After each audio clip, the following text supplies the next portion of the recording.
মহান আল্লাহ রব্বুল আলামিনের দয়ার গুণে মায়ার গুণে আমি এবং আপনি এই মাদ্রাসার মাহফিলে আসতে পারছি। আমরা ঈদে আসতে পারছি না, আল্লাহ আনাইছেন। আমাদের আসার কোনো ক্ষমতা নাই, বসার কোনো ক্ষমতা নাই। আল্লাহ যখন আসার তৌফিক দান করেন তখন বান্দা নেক কাজে শরীক হইতে পারেন। আল্লাহ যখন বসার তৌফিক দান করেন তখন বান্দা নেক কাজের আসরে বসার তৌফিক হইতে পারেন। মহান আল্লাহ যেহেতু আমাদেরকে আসার এবং বসার তৌফিক দান করেছেন, এই জন্য ওই আল্লাহর শুকরিয়া আদায় করার দরকার আছে না নাই? অবশ্যই আছে। তাই আমরা জোরে সোরে একবার শুকরিয়া আদায় করি, সবাই জোরে বলি আলহামদুলিল্লাহ। মুসলমান ইমানদার ভাই, আমরা যে বা যারা এই মাহফিলে বসছি, বসার সাথে সাথেই মহান আল্লাহ রব্বুল আলামিন মুসলিম শরীফের ভাষায় জীবনের সমস্ত সগীরা গুনাহকে মাফ করে দিয়েছেন। আমরা যারা বসছি আমাদের মাফ করে দিয়েছেন। যারা এখন বাড়ি ঘরে আছেন তাদের গুনাহ মাফ হবে না। যারা দোকান পাটে আছেন তাদের গুনাহ মাফ হবে না। যারা কৃষিকাজে আছেন তাদের গুনাহ মাফ হবে না। গুনাহ মাফ হবে মাত্র এই মাহফিলে আসবেন এবং বলবেন, আসার এবং বসার সাথেই মহান রব্বুল আলামিন জীবনের সমস্ত সগীরা গুনাহকে মাফ করে দিবেন। শুধু তা না, উলামায়ে কেরামের চেহারা দেখবেন, চেহারা দেখার সাথে সাথে আল্লাহ রব্বুল আলামিন জীবনের সমস্ত সগীরা গুনাহকে মাফ করে দিবেন। এই চেহারা দেখা যাবে মাহফিলে আসলে না ঘরে বসে থাকলে। মাহফিলে আসলে আশরাফ তানভীর রহমাতুল্লাহি আলাইহি একটা শেরের মাতাহত বলেছেন যে উলামায়ে কেরামের মুহাক্কিক উলামায়ে কেরামের চেহারা দেখা এর সওয়াব কতটুকু তিনি বলেন 1000 নফল নামাজ পড়াইছে মুহাক্কিক উলামায়ে কেরামের চেহারা দেখলে এর চেয়ে বেশি সওয়াব পাওয়া যাবে। বলুন না সুবহানাল্লাহ। এখানে আজকে মুহাক্কিক উলামায়ে কেরাম বর্ণনা করবেন, তাফসীরে আলোচনা করবেন, কোরআন হাদিস অনুযায়ী আলোচনা করবেন, ওনাদের চেহারা দেখব, চেহারা দেখলেই মহান রব্বুল আলামিন 1000 নফল নামাজ পড়াইছে বেশি সওয়াব দান করবেন। আমরা খুশি না দাদা? খুশি, অবশ্যই খুশি। 1000 নফল নামাজ পড়া সম্ভব? পারবেন? স্যার দেখার করবেন, অলসতা ধরবে, অলসতা গ্রাস করবে। কিন্তু মুহাক্কিক উলামায়ে কেরামের চেহারা দেখবেন, ওনার ভাষায় 1000 নফল নামাজ পড়াইছে, আল্লাহ তাআলা আরো বেশি সওয়াব দান করবে। সগীরা গুনাহ মাফ হয়ে গেল, কবিরা গুনাহ মাফ হবে কিনা? হাদিসের ব্যাখ্যায় মুহাদ্দিসিনে কেরাম বলেন, হযরত উলামায়ে কেরাম বলেন, মুহাক্কিক উলামায়ে কেরাম বলেন, কবিরা গুনাহ মাফ হবে কোন সময়? যখন বান্দা ওয়াজ মাহফিলে বসলো, ওয়াজের সভাতে বসলো, বসার পর বান্দা নিজের ভুলটা বুঝতে পারলো, আল্লাহ এতদিন নামাজ ছাড়ছি, ভুল করছি, আল্লাহ রোজা বাঁধতেছি, ভুল করছি, আল্লাহ হজ করার তৌফিক ছিল, হজ করছি না, ভুল করছি, যাকাত দেওয়ার তৌফিক ছিল, যাকাত দিছি না, ভুল করছি, দান খয়রাত করার তৌফিক ছিল, দান খয়রাত করছি না, আল্লাহ ভুল করছি। আজকে থেকে এই সমাজে বসে আল্লাহ ওয়াদা করলাম আর কোনোদিন নামাজ ছাড়বো না, আর কোনোদিন রোজা ছাড়বো না, আর কোনোদিন যাকাত দেওয়ার তৌফিক হলে যাকাত বাদ দিব না, আর কোনোদিন হজ করার তৌফিক হলে হজ করা বাদ দিব না, দান খয়রাত করা বাদ দিব না। আল্লাহ ওয়াদা করলাম।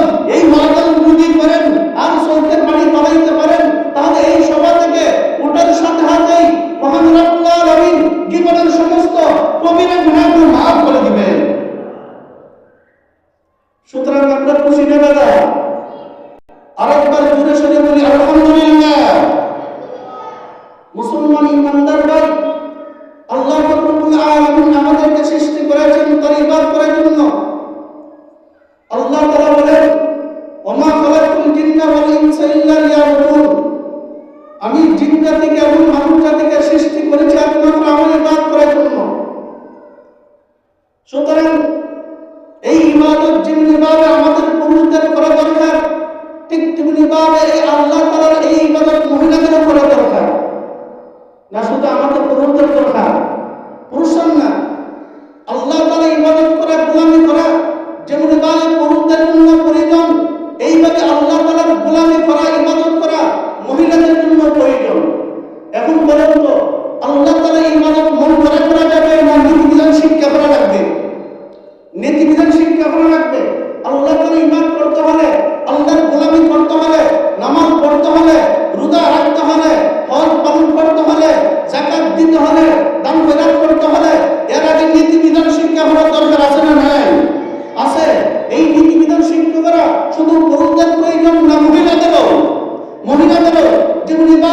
আল্লাহ তাআলার নীতিবিধান পুরুষদের জন্য শিক্ষা করা প্রয়োজন, ঠিক তেমনিভাবে আল্লাহ তাআলার নীতিবিধান মহিলাদেরও শিক্ষা করা প্রয়োজন। বলবেন ঠিক কিনা?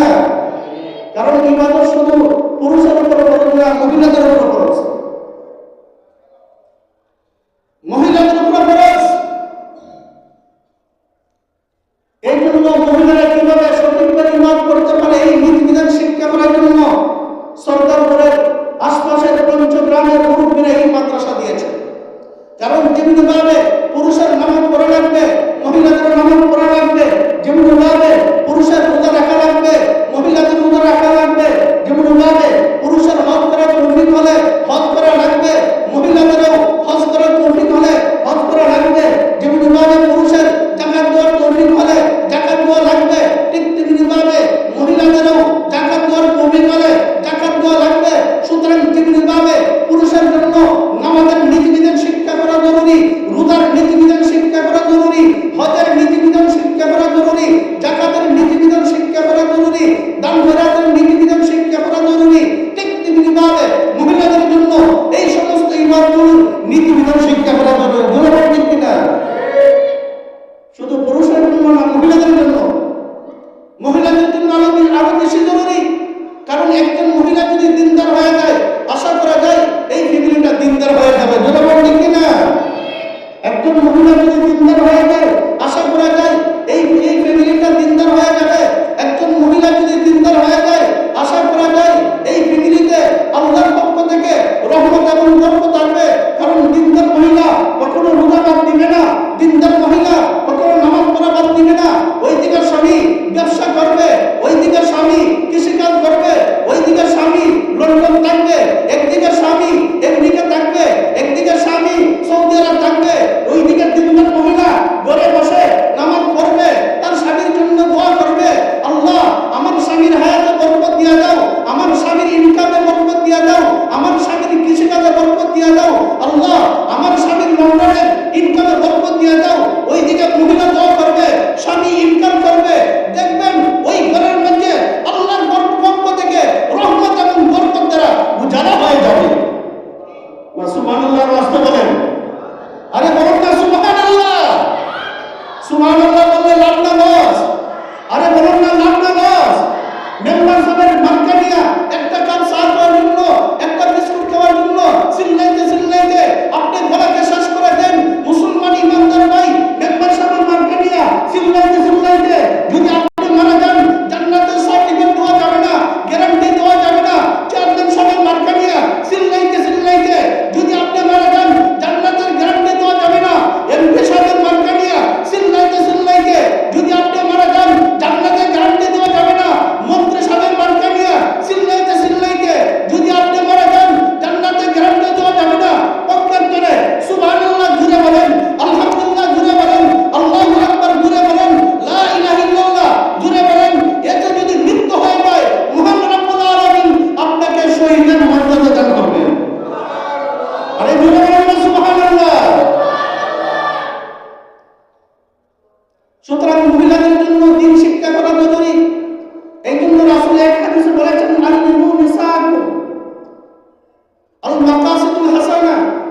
এই কিতাবের মধ্যে এই হাদিসটা উল্লেখ আছে, আল্লিমু নিসাআকুম। বিশ্বনবী রাহমাতুল লিল আলামিন এই হাদিসে বলেন, হে আমার মায়ের উম্মত, আল্লিমু তোমরা শিক্ষা দাও, নিসাআকুম তোমাদের মহিলাদেরকে। কি শিক্ষা দিবেন? রাসূল বলেন সূরাতুল ওয়াকিয়া, সূরা ওয়াকিয়া শিক্ষা দাও। রাসূল বলেন তোমরা তোমাদের মহিলাদেরকে সূরা ওয়াকিয়া শিক্ষা দাও। কি ফায়দা হবে? রাসূল জবাবে বলেন, ফাইন্নাহা সূরাতুল গিনা। সূরা ওয়াকিয়া হলো দুনিয়ার সূরা। বলুন না সুবহানাল্লাহ। দুনিয়ার জন্য কত চেষ্টা করি, কৃষিকাজ করি, জিজ্ঞাসা করলে ভাই কৃষিকাজ কেন করেন? দুনিয়ার জন্য। ব্যবসা কেন করেন?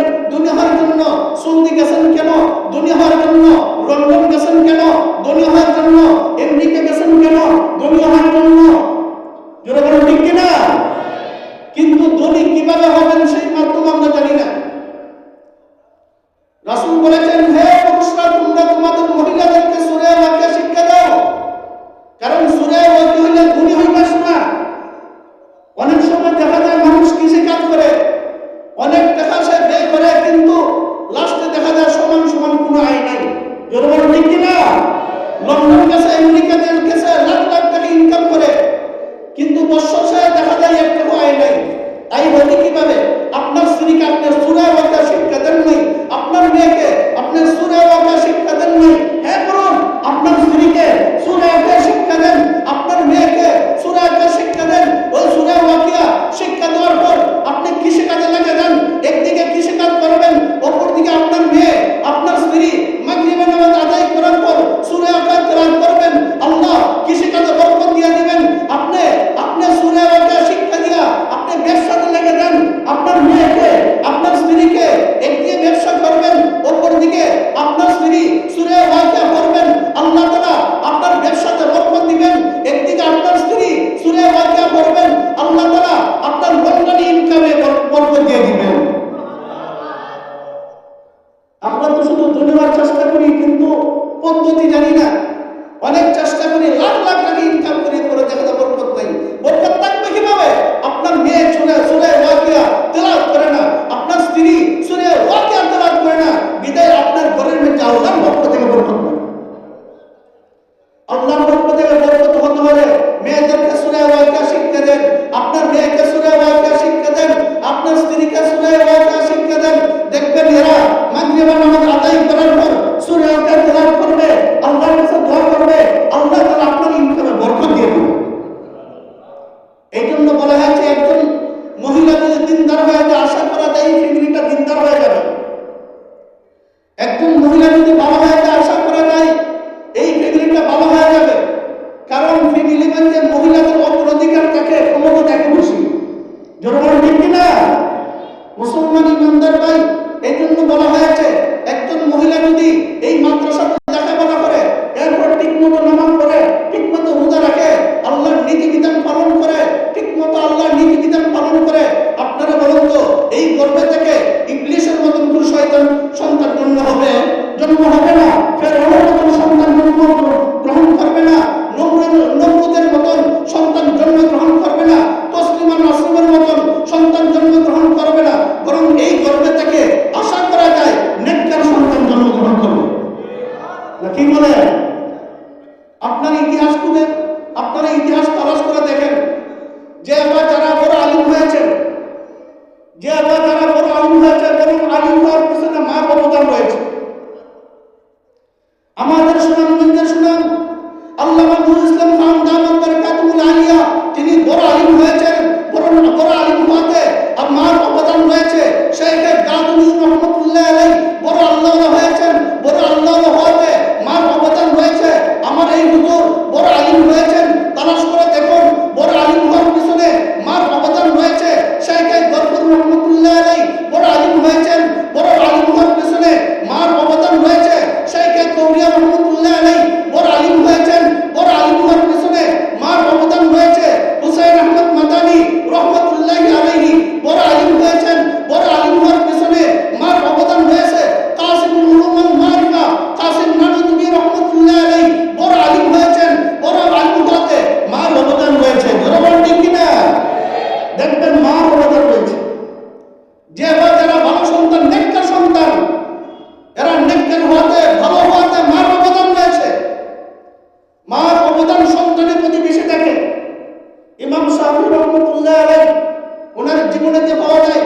ইমাম শাফি রহমাতুল্লাহ আলাইহি বলেন, আমার বয়স যখন 2 বছর হলো, আমার পিতা দুনিয়া থেকে বিদায় হয়ে গেলেন, আমি এতিম হয়ে গেলাম, আমার আর কোনো ভাই নাই, আর কোনো বোন নাই। ইমাম শাফি রহমাতুল্লাহ আলাইহি বলেন, 2 বছর বয়সে এতিম হয়ে গেলাম।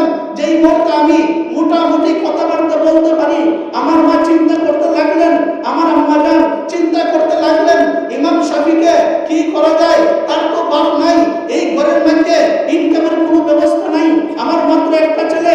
ইমাম শাফি রহমাতুল্লাহ আলাইহি তাকে নিয়ে কি করা যায়? তার তো লেখাপড়া দরকার। ইমাম শাফি বলেন, আমার আম্মা চিন্তা করতে লাগলেন, আমার ছেলেটাকে মাদ্রাসা ভর্তি করব না স্কুলে ভর্তি করব, চিন্তা করতে লাগলেন। এক পর্যায়ে মহান রব্বুল আলামিন তার মার অন্তর ঢেলে দিলেন, হে ইমাম শাফির আম্মা, তোমার ছেলেটাকে আমি যুগের ইমাম বানাবো, শ্রেষ্ঠ আলিম বানাবো, মুহাদ্দিসুল আসর বানাবো, মুহাদ্দিসুল জামান বানাবো, তাকে বড় আলিম বানাবো, বড় ইমাম বানাবো।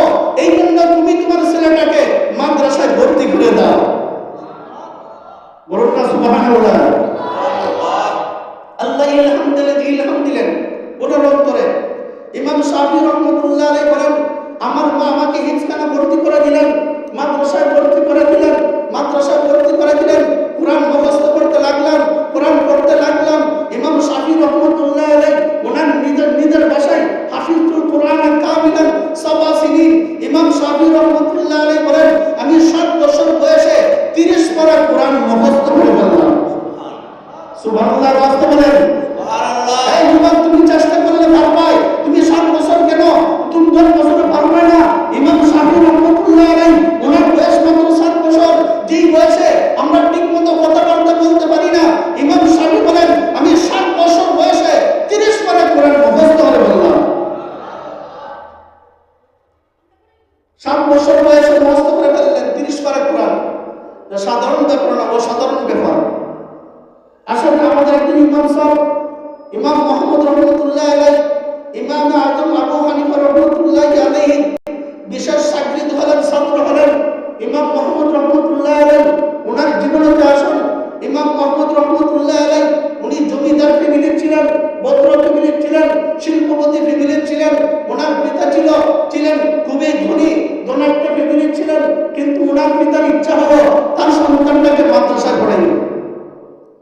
বর্তমান যুগে দেখা যায় যেই ব্যক্তি শিল্পপতি, যেই ব্যক্তি কোটিপতি, তার ছেলেকে সাধারণত মাদ্রাসায় পড়ায় না। বলবেন ঠিক না? গরিব ছেলেমেয়েরা বা মধ্যবিত্ত ছেলেমেয়েরা এরা মাদ্রাসায় পড়ে। কোটিপতির সন্তানরা দেখবেন মাদ্রাসায় খুবই কম পড়ে, খুবই কম। এদের ছেলেমেয়েদেরকে মাদ্রাসায় পড়ানো হয় স্কুল, কলেজ, ভার্সিটিতে।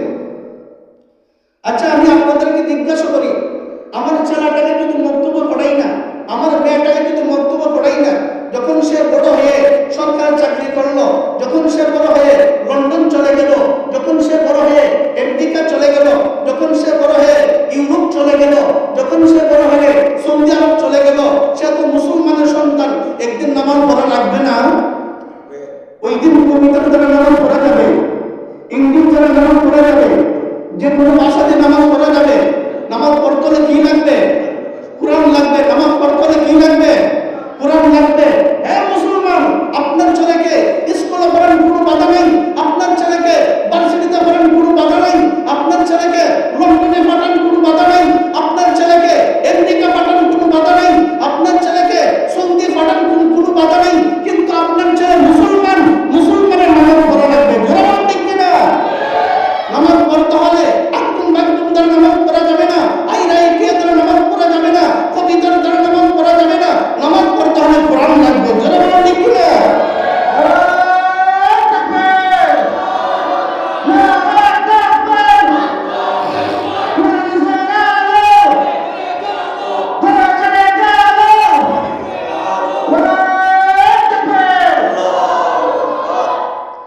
কোরআন ছাড়া কোনো নামাজ পড়া যাবে না। এজন্য আপনার ধনী হন, গরিব হন, আপনি যেহেতু মুসলমান, এটা লক্ষ্য রাখতে হবে আমার ছেলে মুসলমান, আমার ছেলে একটু নামাজ পড়তে হবে, নামাজ পড়তে হবে।